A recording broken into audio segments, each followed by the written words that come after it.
Hello, Noreena. Hi, how are you? I'm great. How are you?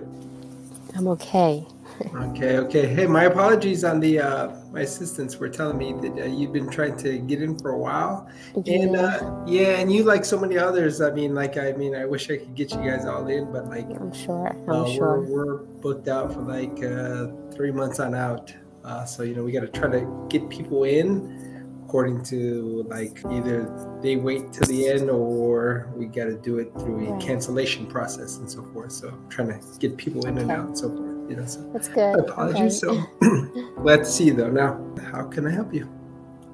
So I have been sick for a long time and pretty much homebound for about 2.5 years. It really started with at the gut issue with like constant inflammation of the colon, diarrhea, bleeding, and it eventually became an autoimmune issue affecting everything, right? The digestion, my thyroid, adrenals, the whole endocrine system. So I'm constantly, my body's in a state of inflammation. My immune system's like hyper, always attacking. And for the last, over a month, even right now as we're speaking, the symptoms I'm dealing with: constant low-grade fever, fibromyalgia, arthritis-like symptoms where this whole shoulder, everything, it aches so badly. I can barely move, and just chronic fatigue. I'm having like 5 to 7 bowel movements and just insomnia. These are the major symptoms that I'm dealing with. So my whole system is just dysregulated, and because of that I think I've become susceptible to God knows what infections, whatever. But I'm just dealing with the fevers, the inflammation, the fibromyalgia symptoms, the gut, and chronic fatigue and insomnia. Oh man, I'm so sorry. You're going through all this, and you said it started 2 years ago. I want to say, is that what you said? No, the stomach issue started really back in 2004, 2005. They diagnosed it at the time as mild ulcerative colitis, okay? Okay. But it just continued to get worse with the medications, especially Western medicine just does not suit me. And so nothing helped. If anything, that actually made me worse. They put me on some really high immunosuppressants back in 2018, 2019, which I think, excuse my language, further effed up my immune system. And so last April, I made the decision to get off all of the medications, so I'm really not on any medication. But the problem is that nobody's been able to get to the heart of, they're like, oh, you have this infection, you have this, it could be Lyme, it could be mold, it could be parasite, it could be viral. Like when your immune system is dysregulated, you're susceptible to everything. Yeah. And so, I have not been able to find conventional doctors that really been able to get to the root cause and calm down the immune system, regulate the immune system, calm down the inflammation, and just so that my body can function the way it's meant to function. Right now, everything's just out of balance. And so I'm dealing with God knows what. But this fever, the chronic fatigue, the insomnia, and this fibromyalgia symptoms that started probably about 3 months ago, this has just been constant, and it's just getting worse. 2004, you said the colitis and so forth, and then Yeah. 2018, you said you took 2000, something. yeah, 2018 is when they put me on Remicade, the immunosuppressant, and I was hospitalized, 4, 6, 8 weeks at a time, couple of times. They gave me an iron infusion. But at that time, I was just dealing with the UC, just like, bowel movements, 6, 7, 8 diarrheas, and bleeding. But as soon as the inflammation came in control, my energy came back, right? Yeah. But since October, so I started taking the immunosuppressant, 2018. And then I was doing really well from, I would say, mid 2019 to August of 2020. But then right after that, since October 2020, my whole energy, everything just collapsed, right? I had just no energy whatsoever. And, then they were like, oh, it's your thyroid. They were trying to address that. Nothing was working. Then they were just like, it's your gut. Then it became, your immune system's attacking itself. and you're at the cellular level, there's so much inflammation and toxins. So they were going through like toxin cleansing and God knows what, and so it would help for a little bit, but it was like back to for going in full circle. So literally since October 2020, I have been in this chronic fatigue, homebound state. But literally in this last 2-3 months is when the fibromyalgia symptoms and this, low-grade fever has just been persistent, and no sleep. Like I can't tell you how desperate I am to sleep. Yeah, I can feel that. Is there anything that you took after 2020 that may have worsened your problems or created more, anything like that? No, if anything, I stopped the immunosuppressant in April of 2021, last year. Okay? So I made the decision, because every time I took the immunosuppressant, first of all, how do you say your name? Javier? Xavier. It's Xavier. Well, Okay. yeah, actually, my mom calls me that only, but it's Javier. because in Spanish it's Javier, in Spanish it's Javier. That's what I thought. But it's since Javier. my name starts with an X, it's Xavier. If it was Javier, it'd be with a J. But my mom calls me Javier. Okay. But go ahead. So Xavier, whatever you tell me. So whenever I was taking the immunosuppressant, it was an infusion every 2 months. But then it would make my symptoms worse, right? And it was just messing up my symptoms.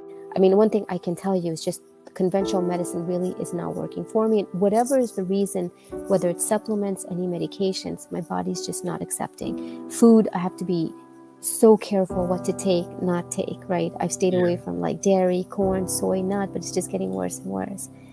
But in terms of your question, is there anything I took? No, if anything, I stopped taking the Remicade in April 10th of 2021 last year, right? So that obviously, caused a lot of changes in the system, because I was taking that for like 2.5 years. Yeah. So starting in last July, so stopped in April, then starting July was when the diarrhea began. Right? And so every test, like with whatever I'm taking, everybody's always like, you have a really high viral load. It's because my immune system is like so weak and attacking, it's reactivated the EBV, CMV virus, okay? Which the blood work is showing.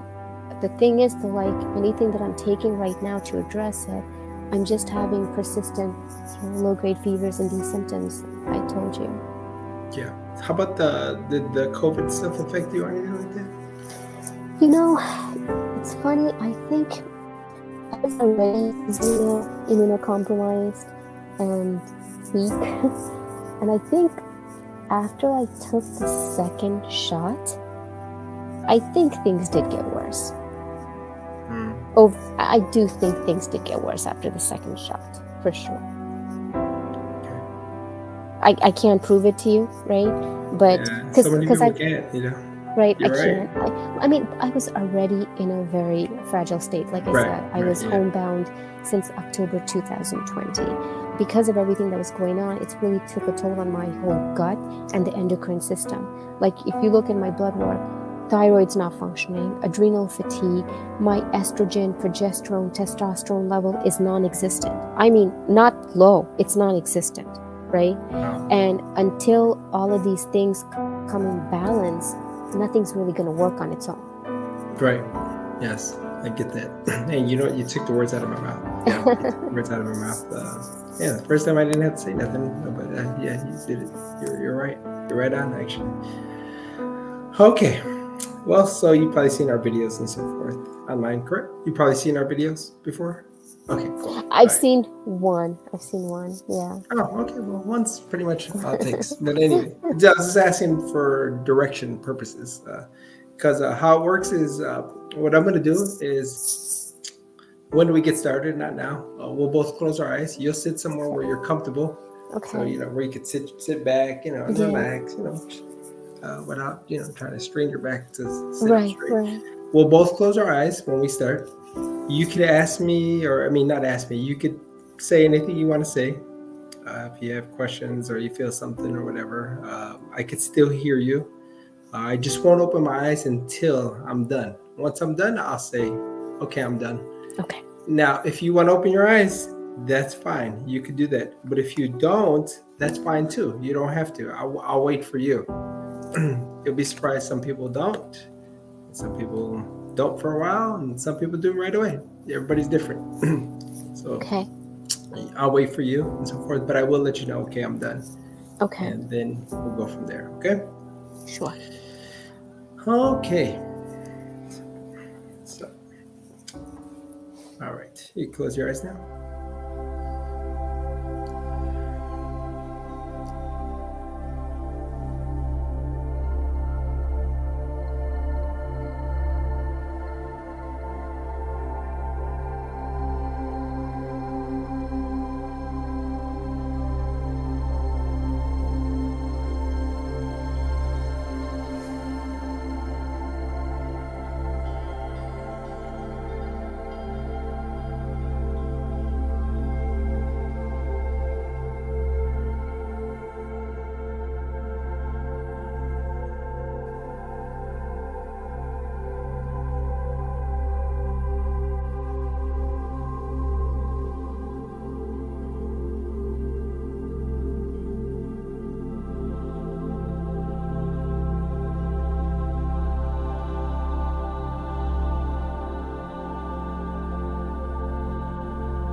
Okay.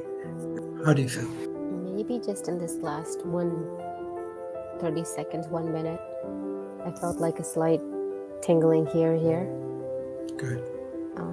Yeah, these two places right here, and then kind of like on my right, the feet. Other than that, I don't know. Okay. Okay. Well, I mean, yeah, you have a very big, not issue, but you have a lot to deal with. So just let it, let stuff settle in. See how you feel throughout the day, especially in the morning. Mm, When you wake up, send me a message, just how you did to get okay, set up. Yeah, let me know how you feel in the morning. okay. Yeah, yeah, yeah. Then we'll go from there. We'll go from there. Okay, Yeah, okay, okay. I'll do that. yeah, yeah. All right. Thank you so much, Xavier. Oh, it's my I'll let pleasure. you know. It's my pleasure. I really, really want to get you better now. I really want to get you Okay. better. Yeah. Okay. Yeah, I'll shoot an email in the morning. Please. Where Yeah, are you please. based? I'm sorry. Where are you based? Chicago. I'm sorry. I'm in Chicago. Chicago. Yes. Yes. Okay. And yourself? In Maryland. Maryland. Okay. Yeah. Okay. Cool. I lived in Chicago though for 2 years. Oh, you did? Where by? Well, I went to University of Chicago for business school. Okay, my niece And did too. Okay, great. yeah, Yes. yeah. Yes. So I lived right there by the Wrigley clock. Oh, okay. Okay. You were in. So you're of course you're in Hyde Park and so forth. Yeah, yeah. I was in So you Hyde spend Park so you spend many days on 53rd Street, huh? many days. Yes. Yeah. Yeah. I And could see that. sometimes scared. Okay. Okay. Yeah. There are times when it could be like that. Yeah. I know that But area yeah, so well. I know Chi-town quite well, especially during the winters. They weren't lying when they said it's the Windy City. Yeah, do you know the actual fact on that? The reason why they called it Windy City was not because of the wind. It was really the real story behind it was because um, back then, which was I want to say in the 70s, Mayor Daley, the old Yeah, mayor, yeah, yeah, yeah. the politics was so high and bad that they said from all the hooting and hollering, there's a lot of wind being Oh, being thrusted back and forth between all the rough politics. So then that's why they oh, called it the I Windy did not City. know that. Yeah, yeah, Wow, that's the real reason why they called it the Windy City. very few people knew that. Yeah, that was the real reason why they called it that. But I mean, it does get when it gets cold and it gets windy. Man, that wind is like, man, if not for the wind, it wouldn't be that cold. But that wind, Yeah, it's pretty brutal because we lived right on because they had built a new building that a lot of the law school students, business school students lived in. It was right off of the riverfront, and yep, then so there was a public bus that would come and take us to campus on yeah, 53rd and there. So we were kind of away, but oh my God, when it was cold, yeah. yeah, it's cold. That wind hits and it hits hard. It hits hard, man. Yeah. Where are you in Chicago? I'm southeast. I'm like Oh, you're in Southeast. right by the Indiana border. We're Oh, still in okay, Chicago, okay, so you're but right by the further Indiana, away. which I'm kind of Got it. glad nowadays. But yeah, All that's right, Xavier. I will shoot you an email tomorrow, hoping, okay. and we'll go from Sure, there. Let me know sure. what your thoughts are, what to Yes, say. yes, definitely. Next And if you steps. want to go ahead and send a message, just how you did through the text, that'd be the Okay, probably good. fastest way. I actually, yeah, I think I was gonna Yeah, say I'm gonna yeah, do that'd be that. the fastest way. So then Okay, we could go back and forth, and they can let me know, and then I could give you my input, so we can go sounds from good. there. All right. All right. Thank you so Okay. much. All right. Have a My good day. pleasure. All right. You have a good day too.